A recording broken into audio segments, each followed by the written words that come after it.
Kita masuk ke sesi terakhir di track 3 akan ada presentasi mengenai Intikom Managed Security Service yang akan disampaikan oleh PT Intikom Berlian Mustika.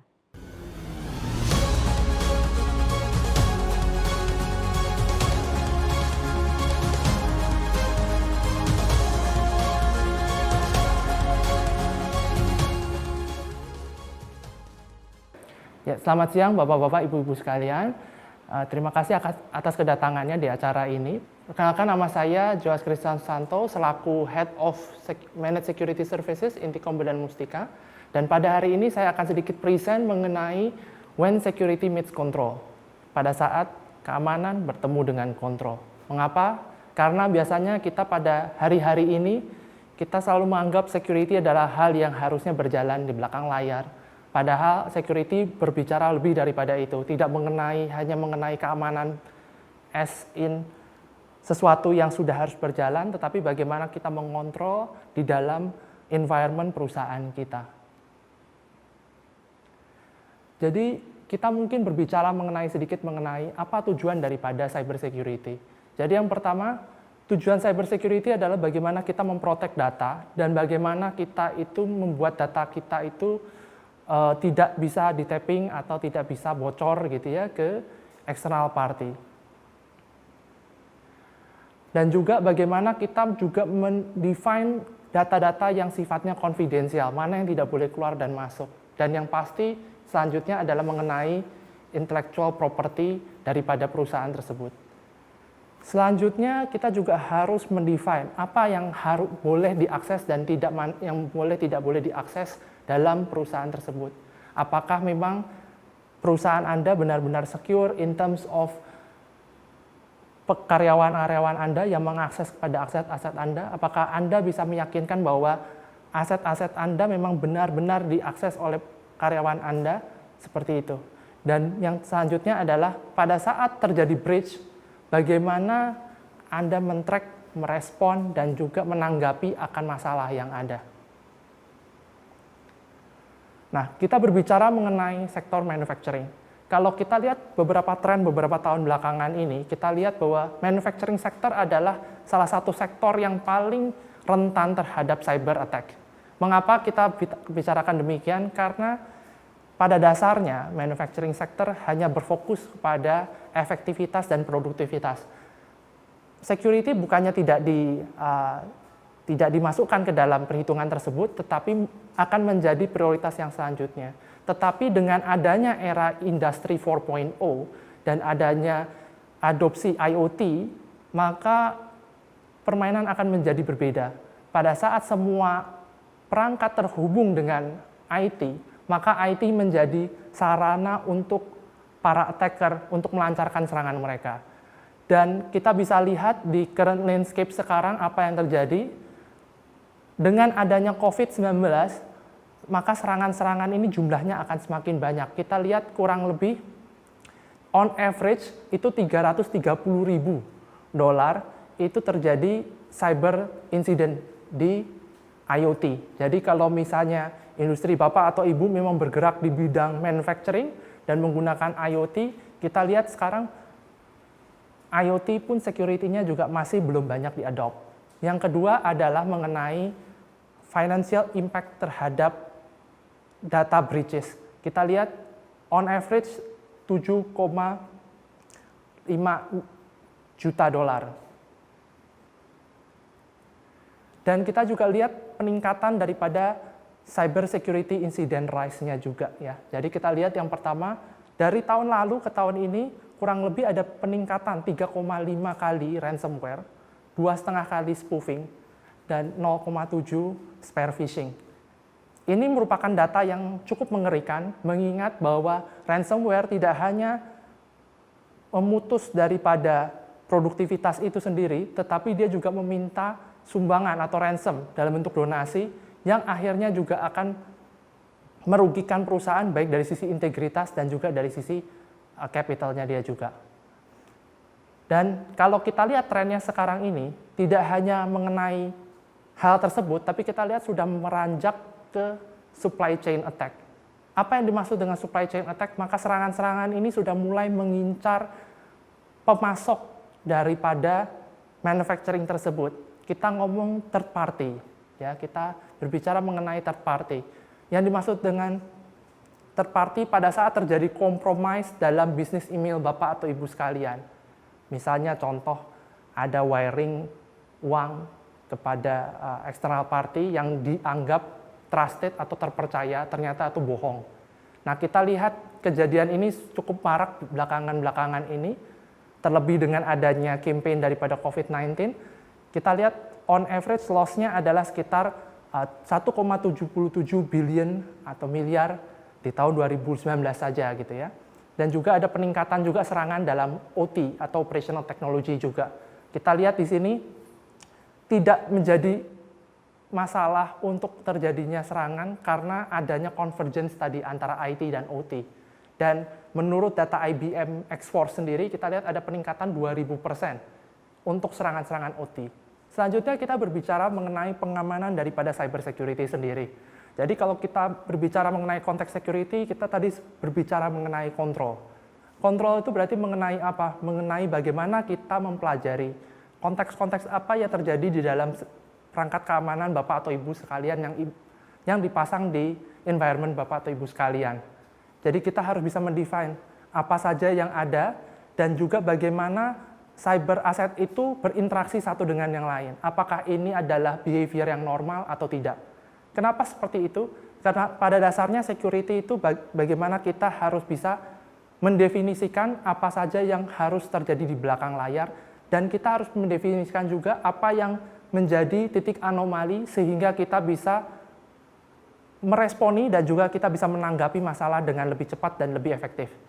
Yang kedua, bahwa security harus proaktif. Pada dasarnya sekarang ini banyakkan security hanya rely on prevention only, tetapi tidak bisa menanggapi masalah-masalah yang sifatnya perlu penanganan lebih dini. Maka security pada dasarnya harus sifatnya proaktif, tidak reaktif.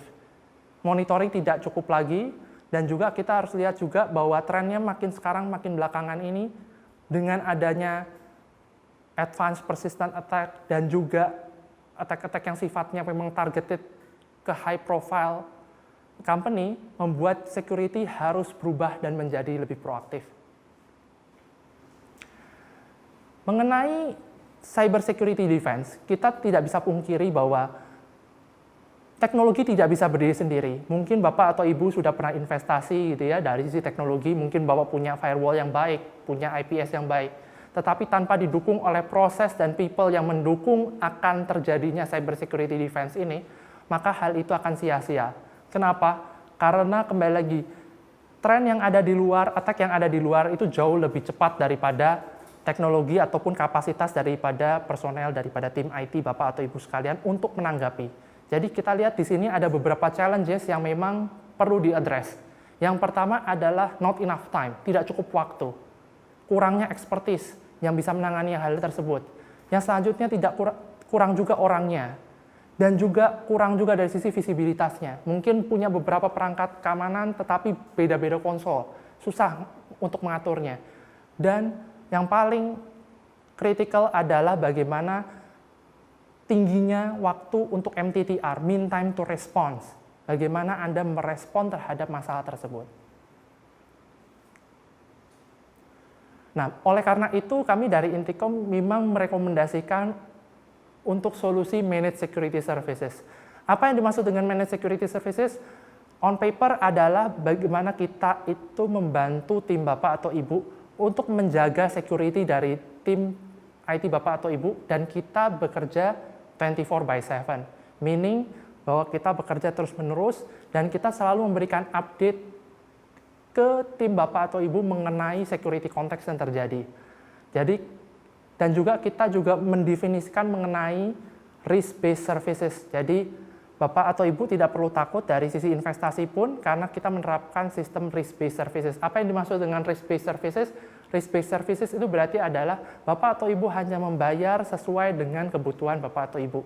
Misalnya Bapak sudah memiliki tim network yang baik tetapi ingin untuk meng-offload security Bapak atau Ibu dari sisi aplikasi kepada tim kami ataupun kebalikannya, itu bisa untuk dilakukan. Oleh karena itu, dengan adanya Managed Security Services ini diharapkan bahwa investasi Bapak atau Ibu sekalian itu akan menjadi masuk akal dan juga berguna bagi security tim Bapak atau Ibu sekalian. Selanjutnya ini bagaimana cara kami bekerja di Intikom Managed Security Services. Jadi kalau kita lihat pada slide dan bagian yang ada, kita bisa lihat kami mengambil semua data log yang dari environment Bapak atau Ibu sekalian. Jadi dari sisi endpoint, network, aplikasi, dan sebagainya. Dan akhirnya kita akan melakukan investigasi dan prioritas. Sampai akhirnya kita bisa mengeluarkan report yang memang informatif dan sangat berguna bagi tim Bapak atau Ibu sekalian. Nah, di sini kita juga sampaikan juga sedikit offering daripada kita. Jadi Intikom Managed Services sifatnya adalah purely on service, jadi kita memang purely on jasa saja. Nah, kita bagi kategorinya menjadi 3, jadi ada basic, intermediate, dan advanced. Semuanya di-cover oleh Intikom sesuai dengan SLA-nya masing-masing. Jadi Bapak atau Ibu bisa opt for 8x5 atau bisa 24x7, begitu ya. Nah, kita lihat di sini dari sisi basic paket yang Bapak Ibu terima adalah diantaranya log monitoring, jadi untuk memonitor log. Yang selanjutnya adalah mengenai event correlation, jadi kita bisa bantu untuk korelasi event juga. Sampai analisis dan kita memberikan report dalam bentuk bulanan dan juga mingguan. Tujuannya adalah untuk sebagai bentuk deliverable kita, sehingga Bapak atau Ibu bisa melihat dan bisa mengetahui tindakan apa aja yang harus diambil. Dan juga kita memberikan security recommendation dalam bentuk apa yang harus dilakukan untuk menjadi countermeasure terhadap serangan yang ada. Selanjutnya kita juga memiliki paket intermediate. Nah, untuk intermediate kita ada tambahan di atas itu adalah investigation report. Investigation report adalah berupa laporan yang Bapak atau Ibu bisa pakai untuk menjadi suatu acuan bahwa serangan ini bersifat legit. Terus ada juga kita menambahkan untuk feature ad hoc report, jadi sewaktu-waktu jika ada report yang diperlukan bisa kita berikan, dan juga adanya juga incident response dan remediation. Jadi kita tidak hanya melakukan monitoring, tetapi jika ada serangan maka kita bisa menawarkan untuk remediasi juga on-site maupun secara remote.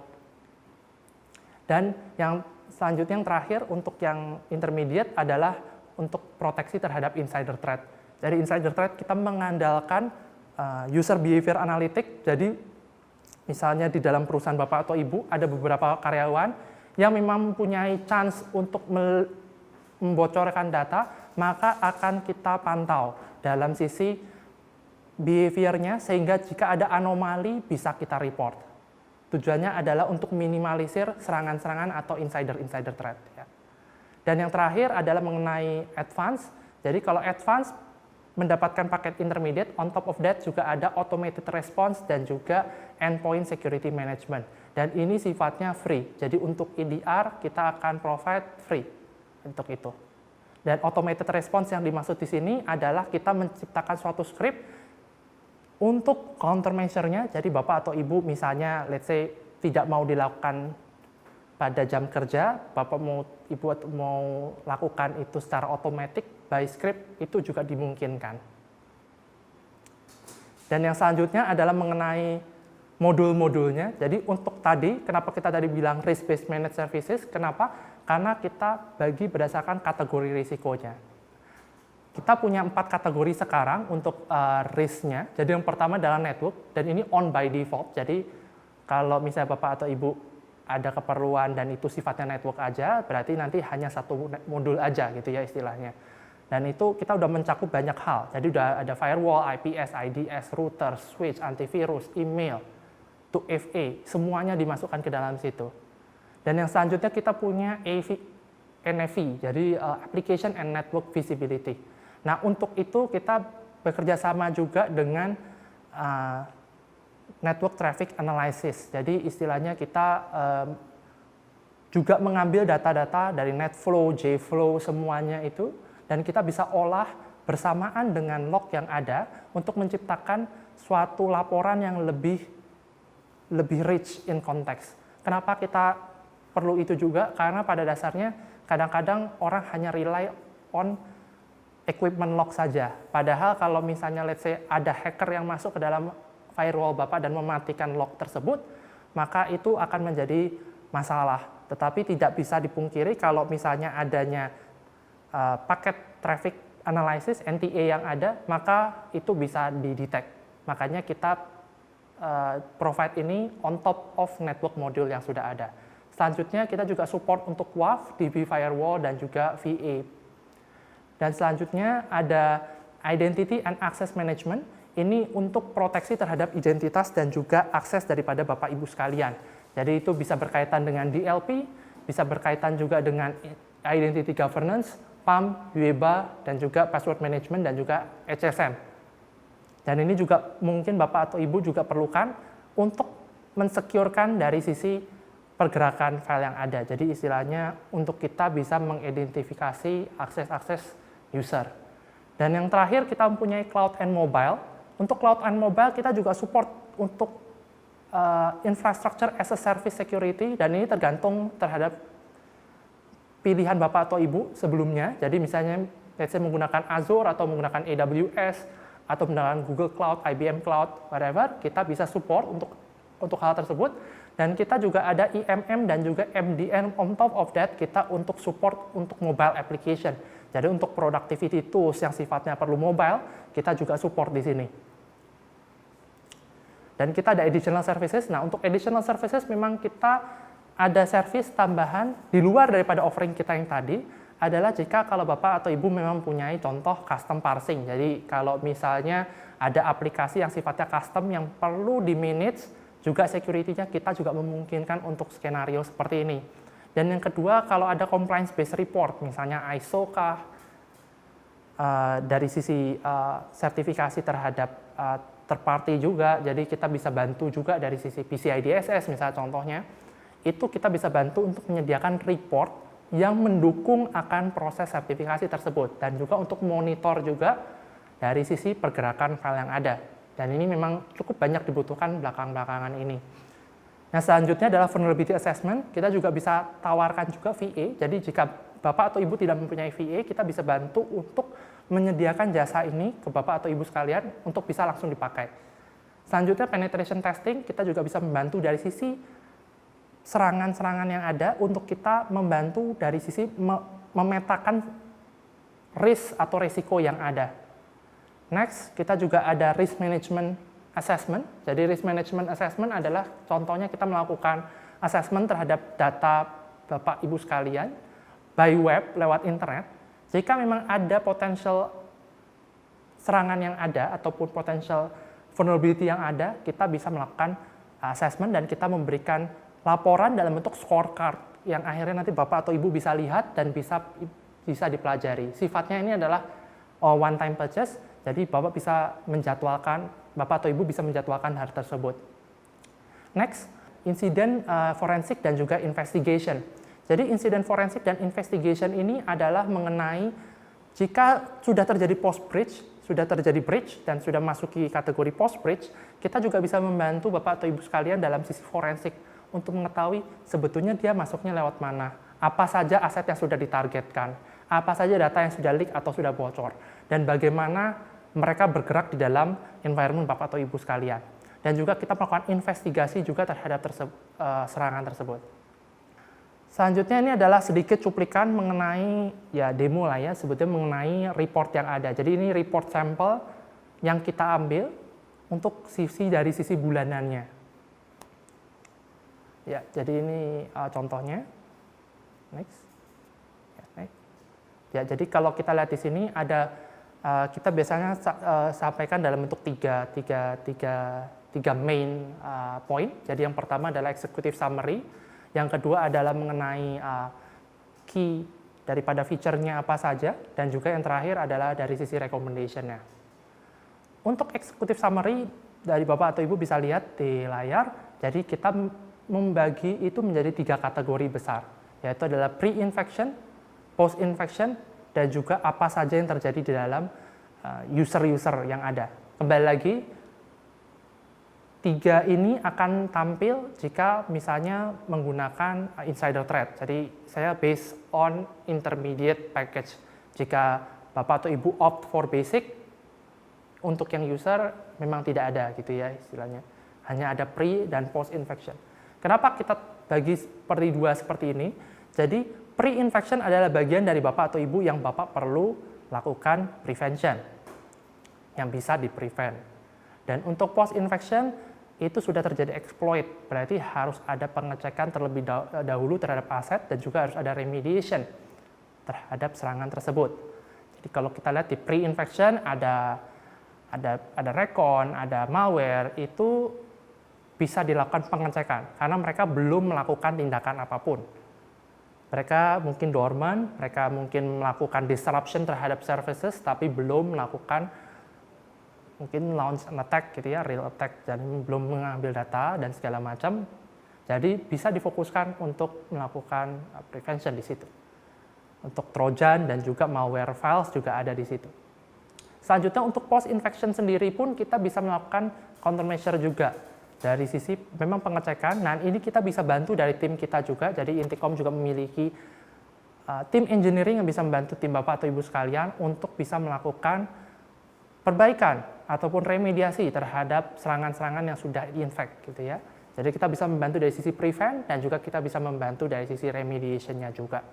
Dan yang terakhir kita ada dari sisi user. Nah untuk sisi user sendiri kita melakukan analisis terhadap user behavior. Jadi untuk user behavior sendiri kita kategorisasikan tergantung daripada risk ataupun resiko yang dibawa oleh user itu sendiri. Bisa jadi oleh karena ulah daripada user itu sendiri, bisa jadi oleh karena malware juga yang ada. Makanya bisa di-linkkan terhadap perangkat kita atau service kita untuk mengetahui apakah memang ini adalah real user attack atau memang dari external attack. Ya, ini contoh-contohnya bisa kita lihat. Ada dari sisi reconnaissance, ada dari sisi malware file juga. Jadi kalau kita lihat di sini semuanya data-data ini bisa dilihat nanti detailnya juga Bapak atau Ibu bisa lihat juga. Kita bisa mungkin ada share one-on-one session juga untuk hal tersebut. Kalau misalnya Bapak atau Ibu ada keperluan, kita bisa sampaikan juga dalam bentuk PDF file juga gitu. Jadi ini dari sisi malware. Kita lihat semuanya in detail. Jadi kita memang by default kita tampilkan dalam bentuk top 10. Tapi untuk detailnya kita bisa tampilkan dalam bentuk Excel file yang nanti Bapak atau Ibu bisa lihat. Gitu. Dan next, nah ini untuk usernya, jadi bisa dilihat kategorisasinya kita bagi berdasarkan mungkin kalau Bapak atau Ibu punya AD ataupun punya user ya istilahnya identity server yang ada bisa dipakai untuk bisa mengecek identitas daripada user tersebut. Kita bisa menggunakan data tersebut untuk memetakan dari sisi risk yang ada di dalam karyawan Bapak atau Ibu sekalian. Oke, sekian saja presentasi dari saya. Jika Bapak atau Ibu memang tertarik mengenai produk dari kami, mengenai jasa daripada Intikom Managed Services, Bapak dan Ibu bisa kunjungi booth kami yang ada di sini juga. Bisa tanya-tanya sekalian juga boleh. Karena sifatnya memang kenapa kita tawarkan hal ini adalah untuk membantu tim Bapak atau Ibu sekalian untuk bisa mereshape security. Karena kembali lagi, security adalah bukan one time purchase, tapi adalah long journey, never ending, always learning. Kita tidak bisa mengatakan bahwa oke, saya deploy firewall yang baik, saya tinggal begitu saja, enggak. Tapi bagaimana kita memaintain, kita juga bisa mempelajari security context yang ada, dan juga kita bisa mempelajari serangan-serangan yang ada. Hopefully dengan adanya session ini, kita bisa membuat security kita tidak hanya bersifat reaktif, tapi juga proaktif, menangani masalah, tidak fokus kepada masalahnya, tetapi siapa yang terjadi di belakang serangan itu, dan juga bagaimana kita melakukan countermeasure yang jauh lebih efektif dan jauh lebih cepat. Terima kasih.